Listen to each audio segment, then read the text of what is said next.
북한은 노동당 전원회의 보고에서도 새해 첫 공개 활동에서도 정면 돌파를 강조했습니다.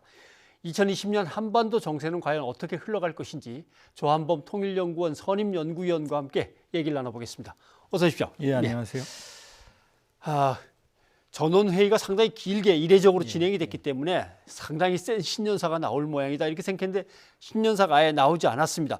신년사를 이렇게 생략한 거는 상당히 오랜만에 있는 일이라고 들었습니다. 뭐 거의 없다고 봐야죠. 예. 왜냐하면 특히 이제 김정은 위원장의 선대인 김정일 위원장 같은 경우는 신년사를 육성으로 발표한 적이 없어요. 아, 예. 뿐만 아니라 일반적인 대중들한테 목소리를 들려준 적이 없거든요.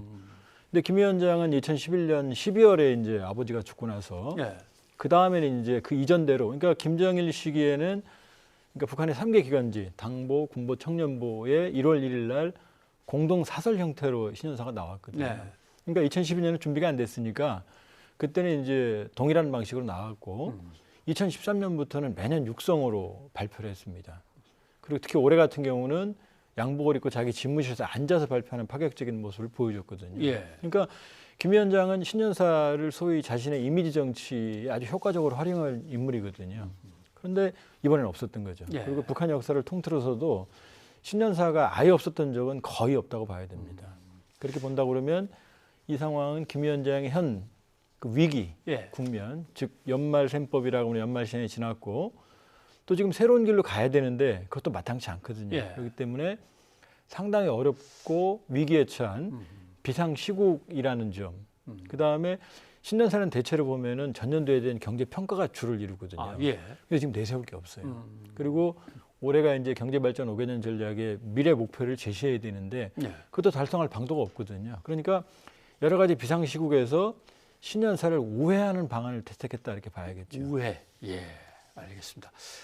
그러고 나서 금수산 태양궁전을 또 갔습니다. 거기 갔으니 이건 어떤 의미를 갖습니까? 항상 갔습니다. 항상 갔고 이제 2018년의 경우만 안 갔거든요. 지금 복귀를 해보면 2018년은 김 위원장이 지금 국제무대에 나오는 시점이거든요. 예. 파격적인 행보를 하는 시점. 그렇기 때문에 그것도 지나고 보면 어느 정도 의도가 있었던 것 같고요.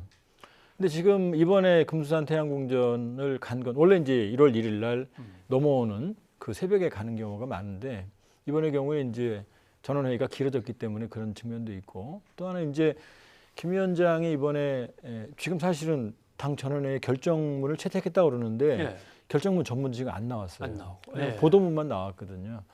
그럼 보도문에 보면은 곳곳에 보면 어려움이 배어 있습니다. 예를 들면 일반적인 보통 국가 같으면 하루도 버티지 못할 어려운 상황이다부터 시작해서 예. 켜커비 모스크 쌓이는 뭐 난관이니 뭐니 결국 여러 가지 어려움 속에서 내부 결속을 다지고 의지를 다지는 어떤 그런 일종의 의식으로 봐야겠죠. 예. 그러고 보니까 모든 난관을 정면으로 헤쳐나가자 뭐 이런 식의 그러니까 난관 어렵다 이런 말들을 그냥 집어넣는 거 보니까 아무튼 어려운 건 분명하게 한 것 같습니다만 근데 전원회의 결과 보고를 보면 한 20여 차례 정면 돌파란 말이 이제 나왔다고 합니다.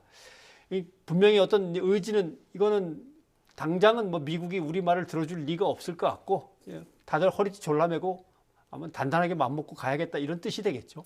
그러니까 이제 정면 돌파 부분을 대외적으로 해석하는 뭐 전문가들도 있지만 지금 말씀하신 것처럼 행간을 보면은 대내용이 강합니다. 왜냐하면은 정면 돌파라는 부분에서 정면 돌파전에서 기본 전선은 경제 전선이고 경제 전선. 그 다음에 농업 전선이 주타격 방향이다 이런 말이 나오거든요.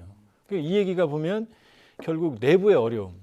그 다음에 또 하나는 뭐라고 써있냐면 이게 이제 주목되는 부분인데 세기를 이어온 조미 대결, 북미 대결이 오늘날 자력갱생과 제재와의 대결로 압축이 됐다 이런 표현이 있거든요. 그러니까 결국 비핵화에 대한 강력한 압박에 대해서 자력갱생이라고 하는 부분이 지금 대치하고 있는데 결과적으로 그 피해나 어려움은 북한에 누적될 수밖에 없는 거죠. 그러니까 정면 돌파도 사실은 대미 관계보다는 내부의 어려움을 돌파하는 체제 결속 이런 부분이 더 의미가 크다고 봐야죠.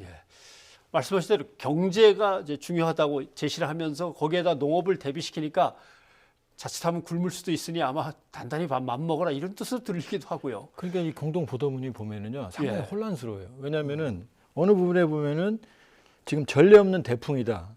올해 농사 최고 수확년도를 돌파했다는 대목이 나오고요. 그다음에 인민경제 거의 모든 부분이 현저하게 장성, 성장했다 이런 말이 나오는데 뒤에 보면은 또 사실은 이 농업전선이 주전선이라는 말도 나오고 그 다음에 경제의 모든 부분에 폐단이 산적해 있다 이런 말도 나오고. 폐단이 산적해 있다. 그러니까 앞뒤가 안 맞아요. 예. 앞뒤가 안 맞고 그렇게 보면 곳곳에 어려움이 배어 있고 사실은 혼란스러움이 배어 있는 그런 공동 보도문이라고 볼 수 있어요. 네. 정면 돌파하는 것에서 말씀하신 대로 두 가지. 하나는 자력갱생, 또 하나는 새로운 전략무기의 개발. 새로운 전략무기의 개발이라는 게 뭔가 뭐 대륙간 탄도미사일 얘기하면서 미국한테 직접 쏠 수도 있어. 더 좀만 더 개발하면 이거 겁주는 건지 그냥 여기서 새로운 전략무기 이렇게 빠져나갔단 말이죠. 근데 이제 그 부분에 대해서 많은 분들이 뭐 예. 다탄두다부터 시작해서 뭐 첨단 무기 개념을 말하고 있는데요. 지금 이 김정은 위원장이 오늘 얘기한 거에 보면 그 어려운 시련 속에서도 선진국들만 보유할 수 있는 첨단 무기를 우리가 개발했다 그러거든요. 근데 사실 군사적인 측면에서 보면은 북한이 작년에 보여줬던 무기 체계들은 사실 한 세대 좀 뒤떨어진 것들입니다. 첨단 무기라고 볼 수 없거든요. 예. 그다음에 실전 야전 운영도 사실 의무시되는 무기 체계가 많고 실제로 대량 생산이 가능한지도 의무되는 무기들이 많거든요. 그러니까 ICBM 부분만 보더라도 아직 정상적인 형태의 시험 발사도 한 번도 안 해봤어요. 예. 올라갔다 떨어진 형태의 고각 발사만 해본 상태거든요. 그러니까 재진입 여부도 성공을 못했고, 그다음에 대위권 밖에서 정상적인 활공을 한 이후에 최종적인 그 목표 지점까지 타격하는 것도 시험을 안 해봤거든요. 그런데 지금 오늘 갑자기 다탄두를 개발하고 여러 가지 미국을 능가하는 무기 체계를 만들기는 어려운 거죠. 그렇기 때문에 물론 이제 보여주기식으로 다탄두를 보여주거나 아니면 새로운 무기를 공개하거나 할 수는 있겠지만 그러나 당장 실전에 쓸 수 있을 만한 무기를 단기간에 개발했다고 보기는 좀 어렵습니다. 아하. 그래서 앞에 보유하게 될 그렇죠. 우리의 무기를 보게 될 것이다. 아마 이런 식으로 표현이 나오는 것 같습니다. 그리고 나서는 또 하나 좀 애매한 표현은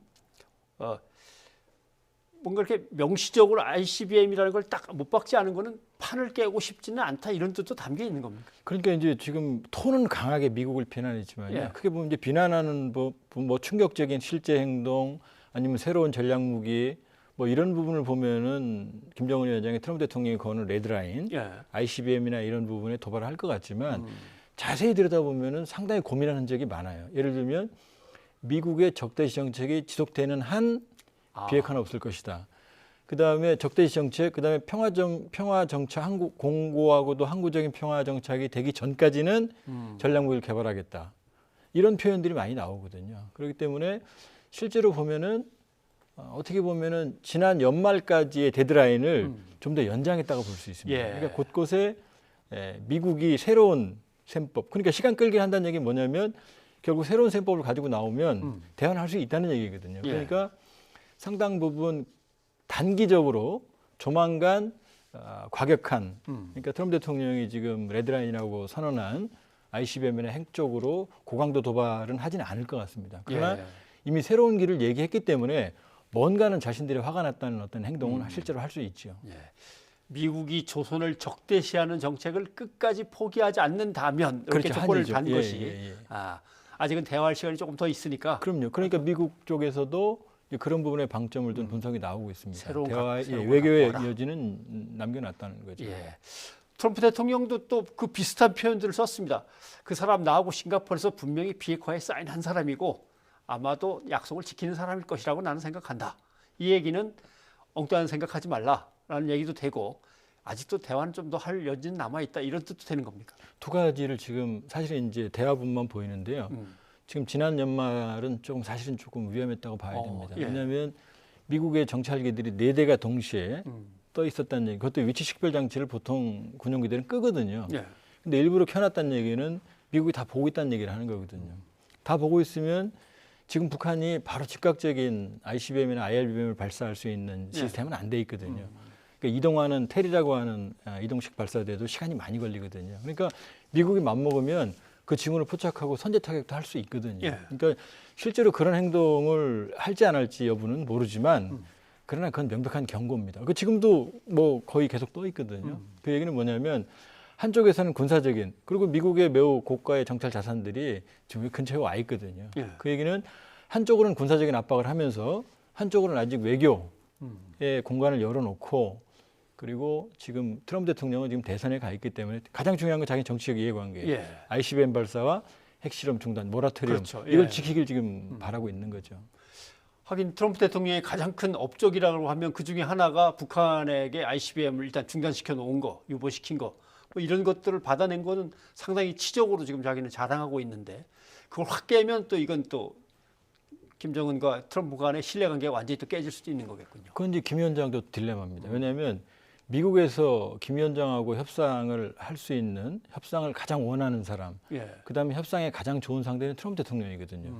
근데 트럼프 대통령을 위협해서 대선에서 어렵게 만들어 버리면 예. 트럼프 대통령을 낙선시키면 김 위원장이 좋을 게 없거든요. 그건 또 김정은 위원장의 딜레마라고 볼 수 있죠. 네, 알겠습니다. 그런데 전원회의를 그렇게 길게 하고 보고서를 채택하면서 지난해 신년사에는 개성공단 문제라든가 금강산 관광 이런 얘기들이 들어갔었는데 남북에 관한 얘기가 하나도 안 들어간 것 같아서 이건 이제 남쪽과의 관계는 일단 북한과 미국이 대화하는 상황에서 일단 좀 제껴놓고 생각한다. 다시 이렇게 예전처럼 자문을 구하고 뭐 협조를 구하고 할 만한 상대가 아니다 이렇게 생각하는 걸까요? 일단 지난해 하노이 결렬 이후에 예. 왜냐하면 하노이는 문재인 대통령이 2018년에 평양에 가서 9월에 영변을 설득해서 합의문에 넣었고 그 의제가 하노이에서 사실 불발이 됐기 때문에 그때부터 우리한테 불만이 있는 거거든요. 예. 그러니까 그때부터 선미호남 그러니까 남한은 버린 건 아니죠. 왜냐하면 우리를 버리면 김 위원장이 생각하는 경제 발전은 어렵거든요. 뭐 철도, 도로, 금강산 관광부터 시작해서 예. 그렇게 본다 그러면은 두 가지죠. 일단 불만, 무시일 수도 있지만 그러나 얘기를 넣게 되면 비난을 해야 되거든요. 지금 보면은 북미가 특히 이제 북한이 우리를 비난하고 있지만 어떻게 보면 다시 한국의 외교적인 공간은 커지고 있거든요. 예. 왜냐하면 북미가 드립하고 있고 지금 협상은 원하지만 양측 다 입장을 굽히지 않고 있거든요. 예. 그럼 2, 3회 이런 상황이라고 그러면 이제 제3의 요인이 개입을 해서 이런 절충안을 만들어내는 그런 역할이 필요하거든요. 예. 그러니까 안 넣었다고 그래서 완전히 무시했다고 볼 수는 없고요. 오히려 한국의 전략적인 외교적 공간의 여지는 남아있다 이렇게 봐야겠죠. 예. 문재인 대통령은 오늘 한반도 평화에 대한 새 첫 입장을 내놓기도 했습니다만 앞으로 어떤 역할을 자임하고 수행해 나가야 될 건지 우리의 할 일을 한번 좀 얘기해 봐 주시죠. 지금까지 한 역할을 하는 겁니다. 예. 그러니까 4.27 판문점 회담으로 물꼬를 텄고 9.19 평양 공동선언으로 영변을 끌어냈거든요. 예. 물론 이제 그게 하노이에서 결렬이 됐죠. 그다음 6월 30일 날 역사적인 판문점 북미 회동 트럼프 대통령이 넘어갔다 왔죠. 예.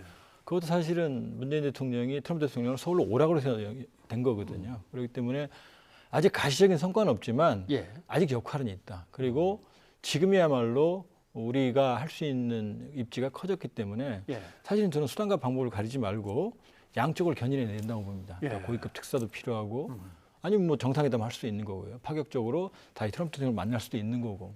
그리고 가장 중요한 게 김정은 위원장은 사실 이제 많이 여러 가지 제안을 했어요. 예. 근데 트럼프 대통령이나 미국은 사실 아직까지 뭘 주겠다고 제안한 게 하나도 없거든요. 그렇죠. 그러니까 김정은 위원장도 중요하지만 미국의 상황 조치를 견인해 내는데도 좀 더 주력을 할 필요가 있습니다. 우리. 말씀하신 대로 미국이 뭐 군사 훈련을 중단한다든가 아니면 제재 조치를 좀 풀어준다든가 하다못해 종전선언이라도 한다든가 뭐 하나는 좀 확실하게 하는 게 있으면 좋은데 미국이 내는 게 좀 별로 없어서 미국 쪽에 대한 설득도 꼭 필요하다는 말씀이군요. 예, 오늘 위원님 고맙습니다.